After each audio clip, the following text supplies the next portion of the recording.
Welcome back to the deep dive. If you've been with us, you'll know we've sort of been circling this really strange contradiction in society. You know, how the messaging flipped from stop having babies, you're wrecking the planet, to suddenly, wait, where are all the babies? And when we actually, dug into the numbers last time, the really brutal math around housing, healthcare, education, childcare, it became clear.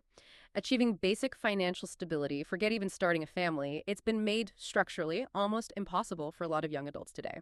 So today our mission is a bit different. We're not just crunching numbers. We want to dive into the psychological side of this. We're unpacking how systemic failures, these big economic policy choices, get twisted and blamed on individual moral failings. The goal really is to help you spot the economic gaslighting so you can stop feeling like you're broken when actually the system might be. Yeah, and what's really striking is how consistent this mechanism is. It's not just, a random opinion piece here or there. It feels like a sustained effort, almost structural, to shift the focus away from the actual causes, the policies that got us here over decades, and instead just dump all the blame, the weight of the system's failures right onto the individual shoulders. It's like a massive strategic deflection. Okay, so let's unpack that playbook because I think once you see the pattern, it kind of loses its power over you. Our sources lay out this pretty clear five-step process for how this blame shift happens on a large scale. Step one, use policy to create an impossible situation, like, say, letting housing costs just completely detach from wage growth. Step two, you just watch the inevitable happen. People can't buy homes or they put off having kids. Right. And then steps 3 and 4, that's where the real manipulation comes in. You blame the individuals for those outcomes that were entirely predictable. Yeah. And then you frame it very specifically as a personal failing, like you're lazy or you're selfish or, oh, you just didn't budget properly. And the final step, the crucial one. Completely ignore the systemic reasons, the policies that cause it in the first place. That moral framing, the idea that it's all down to your personal choices, that sets the stage perfectly for that media trope we saw everywhere for years. Millennials are killing X industry. Mm-hmm. You remember those headlines, right? Mm-hmm. Diamonds, napkins, golf, department stores, even babies eventually. The pattern's always the same. It's framed as individuals doing something bad to an industry. But you never see the headline, industry failed to adapt to 40 years of stagnant wages, do you? No, the blame goes straight to the consumer's supposed moral choices. Exactly. And we see this really clearly with something like the wedding industry. The narrative often pushed is, oh, younger people just prefer smaller, more casual things now. It's a cultural shift. But the reality, Sure. the average traditional wedding costs, what, over $30,000? Yeah. In many places, that $30,000 is literally a down payment on a house. So the decision to scale back, it's often not about some newfound love for simplicity. It's stark economic reality hitting flat wages. Same with, say, avoiding chain restaurants. It's not always about preferring experiences. A lot of the time, it's because rent and student loan payments eat up everything, leaving no room for anything but cooking at home. Necessities first. And this is where it gets, I think, particularly insulting. Remember that viral moment back in 2017? The Australian millionaire blaming avocado toast for why young people couldn't buy houses. That just perfectly captured this whole blame shift mechanism. Let's just quickly do the math again because it really highlights the absurdity. Say you need an $80,000 down payment. Skipping a $12 avocado toast every single day saves you about $4,380 a year. You need to skip that toast for what, over 18 years to get the down payment? And that's assuming housing prices don't move an inch in those 18 years. Would say absolutely will. They'll likely go up another 50%, maybe more. Mhm. It's just ludicrous. So the blame shift is obvious, but why does this tactic, blaming tiny discretionary things, why does it work so well psychologically? Who actually benefits when we're all arguing about toast instead of, the $80,000 gap? Well, the benefit clearly goes to those who own the assets, and arguably those who set the policies that allow asset inflation while wages stagnate. The goal seems to be to make the individual internalize the blame. If you feel guilty about that breakfast, you focus all your energy on your personal budget. You're not looking outwards, demanding changes to housing policy or minimum wages. It's not financial advice. It's a form of social control, really, using insulting math. And that leads us straight to that ultimate piece of impossible advice. Pull yourself up by your bootstraps. Our sources point out, and it's fascinating, this phrase originally meant something literally impossible. You physically cannot lift yourself by pulling on your boots. Yet somehow it's been completely flipped into this inspirational mantra suggesting hard work alone can beat a system that might be fundamentally rigged against you. Speaking of working harder, let's tackle that accusation head on, the idea that people just aren't putting in the effort anymore. The economic data tells a completely different story, a structural one. Worker productivity. I mean, how much value people create per hour? It's up something like 70% since 1973. 70%. But compensation, what people actually get paid for that work, it's only gone up about 12% in real terms over that same long period. Wow, 70% versus 12%. That's a Yeah, huge gap. it's a massive decoupling. And the sources suggest this isn't some accident of economics. It tracks directly with policy changes made from the 70s onwards. Things like the decline of unions, changes in tax laws favoring capital gains and corporate profits over wages. Right. So individuals are working harder, producing way more value. But the system, the policy framework, has been changed to ensure most of those gains flow upwards to owners and shareholders, not to the workforce. And yet, despite that data, we constantly hear this language of personal responsibility used almost like a weapon, right? To deflect from these structural problems. Take the student debt trap. College costs are up, 1,200% since 1980, something insane like that. Astronomical. Right. And Yeah. needing a degree is now basically table stakes for so many jobs. So taking on debt isn't just a poor choice you made about where to go to school. It's almost a systemic requirement just to compete. It's built into the system. Exactly. And then you look at the monthly budget. Maybe $2,000 for rent, which is conservative in many cities, then $800 for student loans, another $400 for health insurance. Before you've even bought food or paid for transport, you're already deep in the hole. For many people, even those with decent jobs, saving anything substantial is mathematically impossible. It's not a failure of budgeting skill. It's a failure of the structure itself. The basic costs just overwhelm typical incomes. Which brings us right back to that really direct blame we talked about earlier. Yeah. The whole selfish millennial thing. The accusation leveled at people delaying kids or deciding not to have them at all. You see it framed constantly as, oh, they're immature, they're shirking their duty, they're irresponsible. The level of hypocrisy there is just, it's stunning, really. Yeah. Because this is the same generation that grew up being told constantly, based on very serious environmental warnings, don't have too many kids, you're destroying the planet.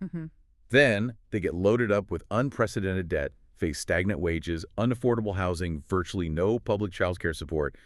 And when they react predictably to those economic pressures and the environmental messages they were given, suddenly they're called selfish for it. Yeah, and those articles you sometimes see saying economists are puzzled about falling birth rates. That feels like pure gaslighting, defensive obfuscation. They're not puzzled.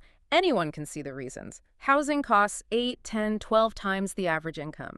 Childcare costs are like a second mortgage, $15,000, $25,000 a year per kid. That's obvious. Framing it as some big mystery just lets the people who benefit from the current system avoid talking about the policies they put in place and now refuse to fix. Right. It keeps the focus off the levers of power. And that same defensive move, that blame shift, it slides right into the corporate world too. Remember 2021, 2022? All those headlines screaming, nobody wants to work anymore, blaming supposedly lazy workers, living it up on stimulus checks, undermining the work ethic. Yeah, let's do the survival math on that one too. Those jobs they were talking about, the ones that were hard to fill, often paying maybe $20,000, $30,000 a year. Meanwhile, average rent alone in many places was hitting $18,000, $24,000 a year. That's before utilities, food, transport, anything else. Yeah. So this labor shortage, it wasn't about laziness. It was fundamentally a wage shortage. People were just doing basic math for survival. And here's the absolute kicker, the part that just shatters that whole narrative. During that exact period, that supposed labor crisis where nobody wanted to work, corporate profits hit record highs, stock buybacks hit record highs. Absolutely. Off the charts. So companies could have afforded to pay living wages. They demonstrably had the money. They just chose not to. But the story we got was all about the workers' moral failure. We saw the same blame-shifting tactic around inflation too, didn't we? Oh, yeah. Months and months of blaming the stimulus checks, the relatively small amount given directly to people, for supposedly overheating the whole economy. Right. The focus was all on that roughly $800 billion total. That went to individuals. But hang on, wasn't there way more money printed for banks and corporations during that same period? Like trillions. It's exactly. We're talking maybe $4 to $5 trillion created by the Federal Reserve and funneled into the financial system, mostly benefiting large corporations and banks. And the argument is that that money primarily inflated asset prices stocks, real estate creating long-term structural cost increases for everyone. While the consumer checks caused maybe a short-term blip in demand for goods, they were spent quickly on necessities. The much larger flood of corporate liquidity arguably did more structural damage. Plus, get this, Corporate profit margins increased during the peak inflation period. That suggests companies weren't just passing on higher costs, they were raising prices even more, using inflation as cover. Wow. So price gouging masked as inflation while blaming the stimulus checks. That's quite the maneuver. And this reframing, it just keeps going. Look at the gig economy, the app economy. We watch work that often involves low pay after expenses, no benefits, zero security, get rebranded as being your own boss, entrepreneurship, freedom. Uh-huh. The hustle culture narrative. Yeah. And if you're struggling as a gig worker, the implied message is always, well, you're just not hustling hard enough. Back to individual failure again. Always back to the individual. Now let's think about careers long term. Back in the 2010s, the advice was relentless. Learn to code, learn to code. Oh, so people did. They invested time, maybe took on debt for boot camps or degrees. And now, a lot of those exact coding and content jobs are facing automation pressure from AI tools like Copilot, ChatGPT. Yeah, the ground is shifting incredibly fast. And what's the new narrative starting to emerge? Oh, you didn't adapt correctly, or you should have learned prompt engineering instead. Right. It implies you failed personally, when the reality is you can't always outskill technology that's explicitly designed to replace your labor category. It links directly to that myth we hear constantly from employers, the skills gap. The idea that there are plenty of jobs, but workers just don't have the right skills. Yeah, that old chestnut. But when you look closer, our sources suggest something different is often going on. Employers are demanding bachelor's degrees for jobs that used to only need a high school diploma. They want 3 to 5 years of experience for entry-level positions. Right. How do you get experience if no one hires you without it? Exactly.